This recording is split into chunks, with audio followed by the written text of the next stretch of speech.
Hello, I'm Chloe. I'm a member of the youth of Cross of Life. I'm a senior at high school. I'll be going to college in the fall.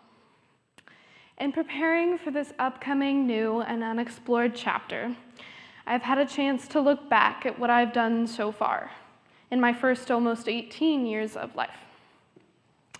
I have listed my accomplishments in order of importance to many colleges and scholarship programs, and I've had many admission advisors and judges look at my life on simply a few pieces of paper which make up my resume and college essay. I have waited with bated breath to see that of all I had done in my first 18 years of this life was enough. In anticipation of being accepted, waitlisted, or denied from UGA, I pored over and analyzed my already submitted, unchangeable college application. I wondered if my order of importance in the activities section was wrong. I had put my participation in the Southeastern Synod Lutheran Youth Organization first. Maybe I should have put down something else. Maybe to the advisors, something related wholly to the church would seem unimportant, no matter how much the organization has meant to me. If I had put the Tri-M Music National Honor Society first, they would have thought, perfect, it even goes with her major of music education. But I hadn't put it first, and I couldn't change it now. Would something like an order even matter in the long run? I had no idea. My piano teacher, he often likes to provide me with these little golden nuggets of wisdom. This older Christian man with long white hair and fancy socks, who plays the piano better than anyone I've ever known, he often gives me advice about my future and my faith. There's one piece of knowledge I will forever hold on to. If it is out of your control, there is no sense worrying about it. It is in the hands of God, and all you can do is pray. So that's what I did. I prayed and I prayed. I found comfort in the knowledge that God would lead me to the path that I was meant for.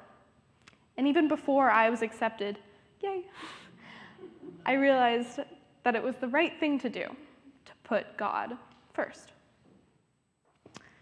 Now, I haven't been to seminary, although that seems to be an option for me. Thank you, Pastor Terry. I still wanted to talk to you about the sermon text for today. In these verses from John, Jesus is once again put in the role of our shepherd and our path. We call Jesus by many names: Prince of Peace, Bread of Life, Beloved Son, Redeemer, Savior. The list goes on and on. But I think the name of shepherd is particularly pertinent to this youth-led service. As these youth pass through their preteen to teenage to young adult years, I wish them the ever-present knowledge of the Lord, their shepherd. I pray that they will embrace God and be carried to their paths in life and serve the Lord through whatever their paths may be.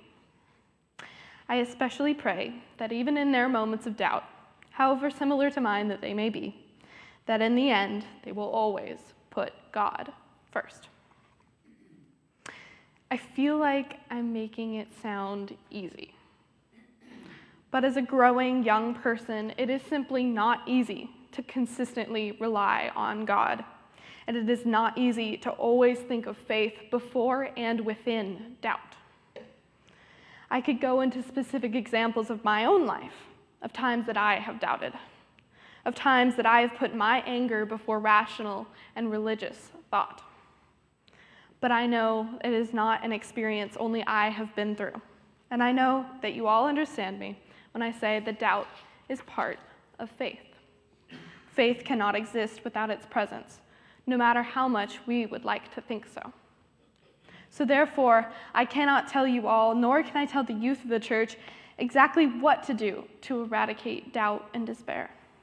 But what I can tell you is what helps me. What helps me are fellow people of God. The people of this church, the people of my youth organization, and the people of this synod. You all sitting here, taking your time on a Sunday morning to listen to me preach, when you could be listening to someone much more experienced. My piano teacher, with his anecdotes and wise ways. Amanda and the praise band, who support my musicality in the church, which is my favorite part of every service. Pastor Terry, who baptized me at 11 years old, for her wonderful sermons and her want for me to go into seminary. Braden, over there, my rock and my right-hand man throughout high school and every single youth event. All of the Southeastern Synod Lutheran Youth Organization, the youth and the adult advisors who support me and our work in the church government and continue to do so even after I've grown too old to have a board position. I will forever miss these people and this church. Not to say I won't be back to visit when I am home from college. I will, I promise. But I will miss Wednesday night rehearsals with the band. I will miss youth events like All Georgia and Affirm. But I really am so grateful for the part I have played in this church and this community, and for the people surrounding me throughout it all. I am young, but I hope I have been able to impart some sort of wisdom, inspiration, hope, faith, or love into your hearts. Thank you for listening to me speak today. It has been an honor. Amen.